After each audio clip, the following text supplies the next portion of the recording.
Hello guys, நம்ம favourite Karthigai Deepam சீரியலோட இன்னைக்கான ஒரு சூப்பர் ப்ரோமோ பார்க்கலாங்க. நம்ம சேனலை மறக்காமல் சப்ஸ்கிரைப் பண்ணிவிடுங்க. பக்கத்தில் பெல் ஐக்கான் இருக்கும், அதையும் ப்ரெஸ் பண்ணிவிடுங்க. வாங்க வீடியோக்குள்ளார போகலாம். தீபா இறந்துட்டாங்கன்னு போலீஸ் சொல்கிறாங்க.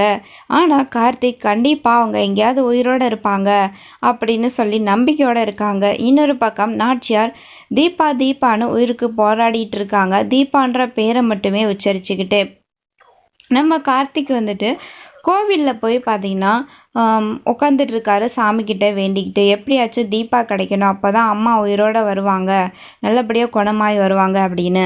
அப்போது ஒரு குட்டி முருகன் வந்து வராங்க. அப்போது என்னப்பா இப்படி தனிமையாக உட்காந்துக்கிட்டு இருக்க அப்படின்னு சொல்லி கேட்குறாங்க. எனக்கு சொந்தமான ஒரு பொருளை நான் தொலைச்சிட்டேன் அப்படின்னு சொல்கிறாங்க. உனக்கு சொந்தமான பொருள்னு சொல்கிற, அதை நீ பத்திரமா வச்சுக்கிறது இல்லையா அப்படின்னு சொல்லி முருகன் சொல்கிறாங்க.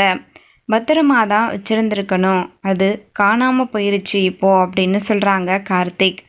அதுக்கப்புறம் நம்ம கார்த்திக் வந்து அந்த குட்டி முருகனை கூப்பிட்டுக்கிட்டு ஒரு ஹோட்டலுக்கு வந்து போகிறாங்க. அங்கே பார்த்தீங்கன்னா நம்ம தீபா வந்து கீதாவை தான் வந்து இப்போ காட்டுறாங்க. ஸோ அப்போது தீபா வந்துட்டு அந்த ஹோட்டலில் உட்காந்துட்டு இருக்காங்க. அதாவது போலீஸ் வந்துட்டு அவங்களுக்கு பசிக்குது அப்படின்னு சொல்லிட்டு எனக்கு பிடிச்ச ஃபுட்டு வாங்கி கொடுங்க அப்படின்னு சொன்ன உடனே ஒரு ஹோட்டலுக்கு கூட்டிகிட்டு போயிடுறாங்க. அங்கே போய் உட்காந்துட்டு இருக்காங்க. அப்போது அந்த முருகன் தீபாவை பார்க்குறாங்க, அதாவது கீதாவை கொஞ்சம் திரும்பி பாரு அப்படின்னு சொல்கிறாங்க. அப்போது கீதா தலையை குனிஞ்சுக்கிறாங்க. ஸோ கார்த்திக்கு சரியாக தெரியல. அப்போது நம்ம கீதா அந்த ஹோட்டலில் இருந்து தப்பிச்சு ஓடி போகிறாங்க. நம்ம கார்த்திக் வந்துட்டு கார் எடுத்துகிட்டு கிளம்புறாங்க. அப்போது பார்த்தீங்கன்னா கார்த்திக் கார் முன்னாடி போய் மயக்கம் போட்டு விழுந்துடுறாங்க. அப்போது யார் அது அப்படின்னு சொல்லிட்டு கீதாவை போய் தூக்குறாங்க. பார்த்தா நம்ம தீபா எந்திரி அப்படின்னு சொல்லிட்டு தீபா அந்த இடத்துல கீதாவை பார்த்தீங்கன்னா எழுப்பிட்டு இருக்கிறாங்க.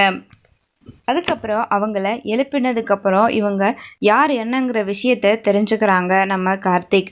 அதுக்கப்புறம் அம்மா இப்படி இருக்காங்க, என்னோடய ஒய்ஃப் உங்களை மாதிரி தான் இருப்பாங்க, இப்போது அவங்க உயிரோடு இருக்காங்களா என்னன்னு தெரியல, என் அம்மா தீபா வருவாங்க அப்படின்ற நம்பிக்கையில் உயிருக்கு போராடிட்டு இருக்காங்க, நீங்கள் வந்தால் மட்டும்தான் இப்போது என் அம்மா உயிரோடு பிழைப்பாங்க அப்படின்னு சொல்லி கீதா கிட்ட ஹெல்ப் கேட்குறாரு கார்த்திக்.